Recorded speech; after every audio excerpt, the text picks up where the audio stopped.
Allah, Allah, Aziz Allah, Allah, Allah, Allah, Allah, Allah, Allah, Karim Allah, Allah, Allah, Allah, Allah, Allah, Allah, Subhanallah, Allah, Allah, Allah, Allah, Allah, Allah, Sultan Allah. يا ربي أنت السلطان نحن عبيد أعوذ بالله من الشيطان الرجيم بسم الله الرحمن الرحيم دستور مدد يا سيدي مدد سلطان الأولياء دستور مدد يا رجال الله دستور مدد أهل نوبة من الإنس والجن بسم الله الرحمن الرحيم الحمد لله وشكر لله ولا إله إلا الله والله أكبر ولا حول ولا قوة إلا بالله العلي العظيم أطيعوا الله أطيعوا الرسول وأولي الأمر منكم. Nous rendons grâce et la louange au Seigneur des mondes, Allah Azza wa Jal, qui nous a accordé la magnificence de cette rencontre. Une rencontre honorée parce que c'est un cercle de rappel. Un cercle de rappel sur la présence du Seigneur des mondes comme élément essentiel pour nos vies. Le cercle de rappel, cercle de dhikr, également pour partager quelques sagesses et quelques mots, et nous invoquons que nous soit accordé le discernement, que nous soit accordé la compréhension, que nous soit accordé également la himma, la force et l'enthousiasme et l'intention de suivre, d'assujettir notre monture au chemin de la noblesse. Inna dina indallahi l'islam. Allah dit dans le Saint-Coran, sur ce chemin tracé, un chemin de lumière, de vérité, un chemin d'une magnificence absolue, d'une perfection complète, pour laquelle, un chemin pour lequel tant de dissensions et tant d'efforts pour le salir et le détruire. Pourtant, le cadeau du Seigneur des mondes à ses serviteurs, le chemin tracé de la révélation, qui a commencé avec notre Père à tous, c'est Na'adam alayhi salam, et qui est arrivé sur l'apothéose de la couronne des croyants, Habibik al-Mustafa, sallallahu alayhi wa sallam, qui nous a enseigné la noblesse de caractère dans tous ses aspects. Et aujourd'hui,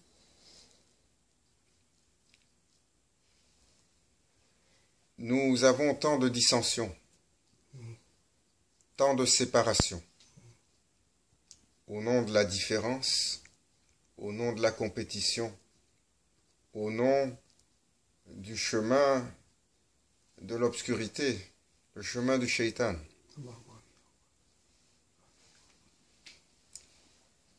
Car véritablement, le prophète sallallahu alayhi wa sallam rappelle que tous sont égaux devant Allah Azza wa Jal. N'est pas meilleur que son frère. L'arabe n'a pas de supériorité sur le non-arabe. Et le non-arabe n'a pas de supériorité sur l'arabe. Le blanc n'a pas de supériorité sur le noir, et le noir n'en a pas sur le blanc. Tous sont frères et sœurs devant le Seigneur des mondes en égalité, et il n'y a de supériorité véritablement que dans la piété. Et ce soir, c'est un rappel pour chacun d'entre nous, la diversité de cette assemblée. Un bouquet exceptionnel, le bouquet des croyants, qui, lorsqu'ils s'asseyent les uns avec les autres, conversent les uns avec les autres, ne voient plus ces différences, mais voient le reflet de la magnificence du Seigneur des mondes, qui se manifeste dans chacune des créatures. وَلَقَدْ كَرَمْنَا بَنِي آدَمَ. Allah Azzawajal décrète dans le Saint-Coran: a été accordé aux enfants d'Adam un privilège exceptionnel et extrême. Un privilège établi par le Seigneur des mondes et certifié. Et ce privilège-là, c'est de ce privilège-là que nous nous passons tous les jours alors que nous créons entre nous la différence, la dissension, la division, que nous nous supériorisons les uns aux autres selon telle ou telle chose et que nous oublions fondamentalement le message de l'islam, le message du prophète Mohammed, que la paix soit sur lui, un messager de lumière qui a, dans un temps difficile, ramené l'humanité à la sagesse de comprendre la valeur fondamentale de la vie, qui a enseigné à ses compagnons à dépasser leur petitesse immédiate et à chercher la noblesse de caractère. Et aujourd'hui, cette différence que nous avons entre nous, car elles sont nombreuses, nous avons des différences d'appartenance ethnique, des différences au niveau de nos apparences, de nos couleurs, des différences au niveau de nos groupes ethniques, de nos origines, de nos niveaux sociaux, des différences au niveau de nos niveaux d'éducation, des différences au niveau des nations auxquelles nous appartenons. Et on accable toujours les autres de tellement de titres. On se nomme les uns les autres. Ceux qui viennent de la plaine traitent ceux qui viennent de la forêt de gens de la forêt. Ceux qui sont clairs traitent les autres de sombres et de noirs. Ceux qui sont riches traitent les autres de pauvres. Ceux qui sont dans le succès traitent les autres de losers. Ceux qui sont de telle ou de telle lignée traitent les autres d'autres lignées de ne pas y appartenir. Est-ce là l'héritage du prophète sallallahu alayhi wa sallam? Ô croyant, ne sais-tu pas que chaque être a été façonné par la main du Seigneur et que le Seigneur des mondes a insufflé de sa perfection, de sa créativité, de sa suprématie dans chacune des créatures? Il n'a photocopié aucune autre créature. Chaque teint de chaque créature est différent. Allahu Akbar. Il n'y a pas deux teintes égales sur terre, comme il n'y a pas deux flocons de neige qui sont identiques, comme il n'y a pas deux gouttes d'eau identiques. Et les enfants d'Adam, chacun un univers par lui-même. Pourtant, en cela, nous cultivons la différence. Nous nous méprisons les uns les autres sur de petites choses. Pourtant, Allah Azzawajal nous rappelle qu'il a créé les humains de nations et de tribus différentes, afin que nous nous entreconnaissions les uns les autres. Car dans cette différence-là, quelle richesse exceptionnelle!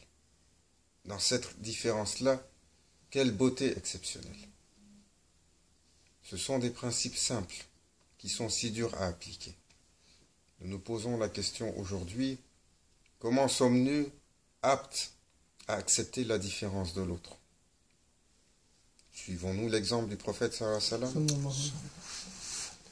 Ou alors, au nom de notre apparence ou de notre identité, nous cultivons à tous les niveaux cette différence-là.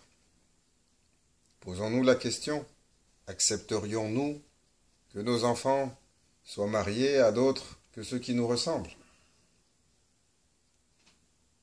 C'est une question appropriée pour chacun d'entre nous. Car un jour, si ce n'est pas déjà fait, nous aurons à faire ce choix-là. Nous aurons à dire à nos enfants, tu as ramené, oh mon fils, tu as ramené une croyante à la maison. Tes parents sont satisfaits de toi. Oh ma fille, tu as ramené un homme bien, qui en lui a l'amour du Seigneur des mondes et de son prophète. Cela est bien. Au-delà de ça, que demandons-nous? Non, il est trop clair, non, il n'est pas de la bonne ethnie, même s'il est du même pays, non, il n'appartient pas au même groupe social, ou il est casté, appartient à telle ou telle caste. Et nous pensons que dans un tel comportement, un jour, on ne va pas devoir faire face à une telle ségrégation. Ô croyants, aux croyantes, cette vie n'est rien. Elle passera rapidement. C'est un souffle de vie. Pour les croyants, ils comprennent que la vie, c'est l'éternité. Et cette éternité-là se gagne sur nos choix dans cette vie, sur nos efforts dans cette vie, sur notre intégrité dans cette vie. Chaque peuple est arrivé avec un cadeau de son appartenance. Les peuples ont des archétypes. Alhamdulillah. L'arabe n'est pas le même que le monde arabe. Oui, Allah Azzawajal lui a accordé quelque chose. Il lui a accordé un privilège notoire. C'est de ce peuple-là qu'est née la fleur et la perle de toutes les créatures. Le prophète de lumière et le noble parmi les nobles. Et c'est un choix qui incombe au Seigneur des mondes. Il n'est pas à nous. Et en ce sens-là, ce peuple porte la marque de cet honneur-là. Dans son fort intérieur, dans son cœur, dans son âme, dans son archétype. Allah lui a accordé un cadeau qui fait qu'aujourd'hui, dans le temps de l'obscurité, il est le peuple le plus démonisé sur terre. Pourtant, que devons-nous aux Arabes? Que devons-nous aux nobles qui ont accompagné le prophète de lumière sur cette terre? Comment pouvons-nous alors les critiquer? Comment pouvons-nous leur manquer de respect sur les agissements d'un leader ou sur les agissements d'un groupe? N'avons-nous pas fait la même chose? Ou nos leaders n'ont-ils pas fait la même chose? Les peuples sont ce qu'ils sont. Ils viennent avec leurs cadeaux et leurs spécificités. Le peuple probablement le plus martyrisé de l'histoire a été celui du continent africain. Et partout, dans tous les peuples, cette couleur a fait tellement de mal. Combien de rêves ont été brisés, combien de vies ont été brisées, combien de vies ont été enchaînées, combien de rencontres ont été tournées au désastre, parce que nous avons refusé ce que Allah a créé. C'est le choix d'Allah Azzawajal. Et lorsqu'on crée la ségrégation, nous disons au Seigneur des mondes, non, nous n'acceptons pas ton choix. Ya Rabbi, combien de vies ont été brisées? Combien d'unions ont été interdites? Combien de compagnonnage et de fraternité et de liens d'amour ont été brisés ou interdits sur cette base-là? Et nous pensons que nous avons arrêté. Jamais, plus que jamais aujourd'hui, cette ségrégation est présente. Elle est simplement plus subtile. Elle est plus vicieuse. Parce qu'on ne peut plus enchaîner les gens. On ne peut plus élever des murs. Alors autrefois, il y avait des murs bâtis entre les riches et les pauvres. Nous le faisons encore. Nous le faisons encore. Mais ces murs deviennent de plus en plus subtils et transparents. Et ils sont là. Ils sont là. Ô serviteur d'Allah. Walaqad karamna bani Adam. C'est d'un privilège que nul ne peut imaginer cette grandeur. Quand Allah Azzawajal dit, nous avons privilégié les enfants d'Adam. C'est un privilège que nul ne peut en comprendre la grandeur. Car Allah Azzawajal a créé chaque enfant d'Adam et a mis au sein de son être une particule de sa lumière qui en a fait l'âme des humains. Il a fait de chaque enfant d'Adam une créature pour l'éternité qui dépasse et surpasse toutes les autres créatures. Et donc, en ce sens, chaque enfant d'Adam rencontré est la rencontre d'un océan et la rencontre d'un souffle de vie dans sa magnificence donnée par le Seigneur des mondes. Ainsi, le prophète sallallahu alayhi wa sallam n'a jamais créé de ségrégation et a aboli toutes les ségrégations. Et alors qu'il quittait ce monde, il nous rappelait, dans son sermon d'adieu, il nous rappelait avec insistance sur son dernier sermon, cette particularité-là. Ne vous brisez pas les coups les uns sur les autres quand je serai parti. Vous êtes tous égaux devant Allah. Et nous devons de nous assujettir à cette noblesse de caractère-là, de se le rappeler et de laisser l'œuvre du shaitan, le shaitan qui a cultivé l'envie, qui a cultivé la colère, qui a cultivé la dissension, le shaitan qui a refusé qu'un autre soit son égal ou qu'un autre soit mieux que lui,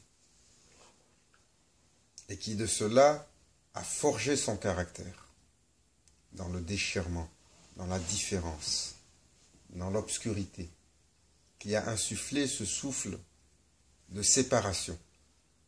La révélation rappelle que tous procèdent du Seigneur des mondes et y retournent. Inna lillahi wa inna ilayhi raji'un. Tous, pas simplement les musulmans, ou pas simplement les croyants, ou pas simplement les gens de tel ou de tel groupe, ou de telle tribu, ou de telle apparence. Qu'en savons-nous? Nous qui avons créé la différence et la dissension, les humains d'aujourd'hui, qui avons créé tellement de systèmes de ségrégation subtils, et qui nous ostracisons les uns les autres. Combien de gens vivent dans la détresse? Combien de gens vivent dans la détresse de par ces différences-là que nous tenons à souligner pour faire mal à l'autre ou pour exclure l'autre. L'exclusion, c'est la marque du shaitan. La ségrégation, c'est la marque du shaitan. La supériorité que nous pensons avoir, c'est la marque du shaitan. La prétention, c'est la marque du shaitan. Peut-être le voisin, comme disait le prophète sallallahu alayhi wa sallam, faites attention au regard que vous portez sur les gens. Peut-être celui qui est rentré, dont l'apparence a l'air désagréable,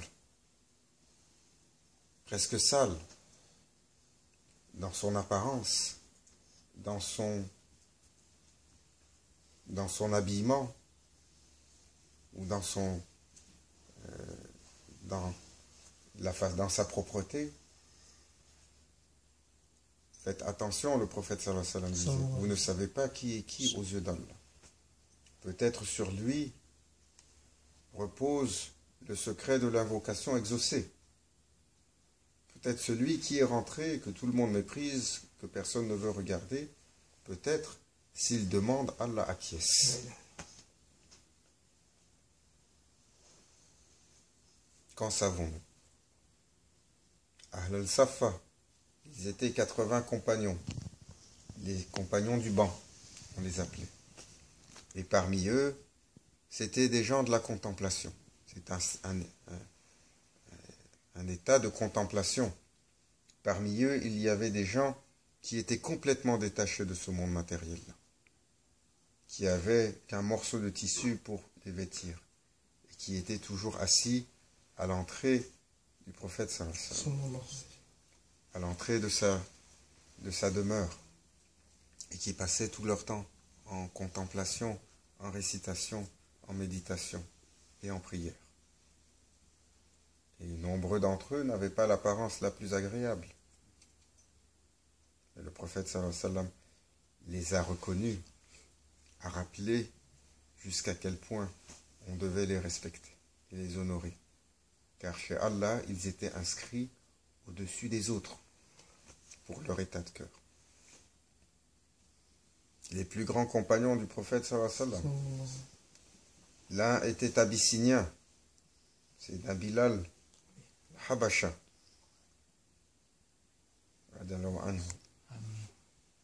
Pourtant, cet homme qui a fait pleurer l'Arabie au complet sur son appel est celui dont le prophète sallallahu alayhi wa sallam a dit: partout où je suis allé au paradis, je voyais ces pas qui me précédaient. Parmi ses intimes, Salman al-Farsi, un homme comme 1000 soleils, le représentant de la grandeur du Khorasan. Pourtant, aujourd'hui, comment nous regardons-nous les uns les autres? Avec quel mépris l'arabe regarde le perse et le perse regarde l'arabe. Est-ce là l'exemple du prophète sallallahu alayhi wa sallam? Comment le prophète sallallahu alayhi wa sallam a parlé du romain et comment il a tendu sa main vers le romain. Aujourd'hui, on entend les musulmans traiter les autres de kuffar. Mais qu'avez-vous fait pour leur montrer le chemin de la lumière, de par votre exemple, de par la noblesse de votre caractère? Ou alors on est juste bon à se gargariser de nos titres. Nous avons oublié ce privilège qui coule dans chaque humain. Peut-être celui que nous avons ségrégué, celui duquel nous nous sommes moqués, celui duquel on s'est pensé supérieur, pour telle ou telle raison.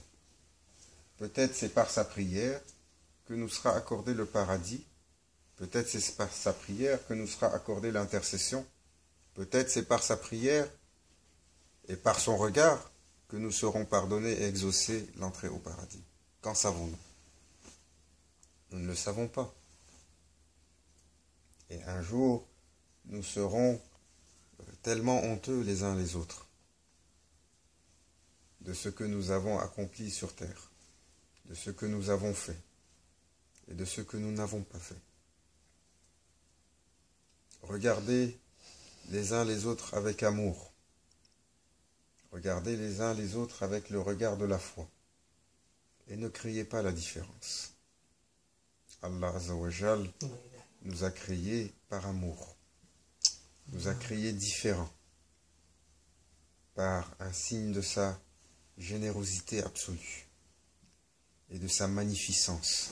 Car dans chacune des différences, il a caché une richesse, un secret, une perle, pour que nous puissions agrandir nos horizons, pour que nous puissions agrandir notre être, pour que nous puissions apprendre sur nous-mêmes, pour que nous puissions contempler ce que l'autre possède que nous n'avons pas. Et c'est avec ce regard-là que nous nous devons de nous regarder les uns les autres. Qu'est-ce qu'il a été accordé à mon frère que je n'ai pas? Mashallah, quelle magnificence! Qu'est-ce qui a été accordé à ma sœur que je n'ai pas? Mashallah, louange à Allah, le Seigneur des mondes, qui ennoblit le caractère, qui a créé tant de diversité, tant de beauté, tant de subtilité, tant de différences, et malgré ces différences-là, qui permet à ces systèmes de perdurer. l'humain, cette créature absolument fabuleuse, est la seule créature qui s'agrègue avec autant de violence. Est-ce que vous voyez dans la fourmilière, les fourmis se ségréguer parce que l'un est plus clair que l'autre, ou l'un est plus gros que l'autre? Ce serait quasiment absurde pour nous. Pourtant, c'est ce que nous faisons naturellement, quotidiennement, en permanence. Et c'est pour ça que le prophète sallallahu alayhi wa sallam a établi l'excellence en islam en disant Jihad al-Akbar, Jihad al-Nafs. Le combat magistral de la vie de chaque humain. Le combat magistral, le plus grand de tous les combats, n'est pas le combat contre des ennemis à droite et à gauche. C'est le combat contre notre propre ennemi, le pire des ennemis, le plus féroce et le plus terrible, celui qui réside en nous, celui qui est méchant, condescendant, suprémaciste, vicieux, arrogant, fier, l'ego, nafs, celui qui crée la différence, celui qui regarde l'autre avec mépris, qui, s'il pouvait, marcherait sur tous les autres. S'il pouvait, se donnerait tous les attributs de gloire, surtout s'il pouvait déposséder les autres. L'ego du pharaon, qui coule dans chacun de nous aujourd'hui. Nafs al-amara bissou. Autrefois, ils étaient quelques-uns à marcher sur terre avec ce nafs. Aujourd'hui, dans le temps de Akhir al-Zaman, ceux qui marchent sur terre sans ce nafs se comptent sur les doigts d'une main probablement. Nous l'avons tous. L'ego enfantin est terrible. L'ego vil. Nous l'avons tous, à différents degrés. Nulle nécessité de regarder le voisin que de se regarder soi-même. Ayons cette intégrité, cette honnêteté de se regarder soi-même et de se rappeler et de se dire oui, ô serviteur, tu ne remplis pas les requis et les prérequis d'Allah Azzawajal. Tu transgresses. Oui, je suis envieux. Oui, je suis jaloux. Oui, je suis méchant. Oui, je suis condescendant. Oui, je regarde l'autre parfois avec mépris. Et cela n'est pas juste. Et cela n'est pas noble. Ô mon Seigneur, pardonne-moi. Guide-moi. Élargis ma poitrine dans le chemin de la lumière. Et défais-moi de ces caractéristiques si étranges et si terribles que celles du shaitan. Le prophète sallallahu alayhi wa sallam nous rappelait que les caractéristiques nobles, elles sont au nombre de 500. Les caractéristiques viles sont au nombre de 800. Qu'Allah nous accorde de nous en défaire, de chacune d'entre elles, l'une après l'autre. Que nous soit accordé de goûter à la saveur des caractéristiques nobles. Amen.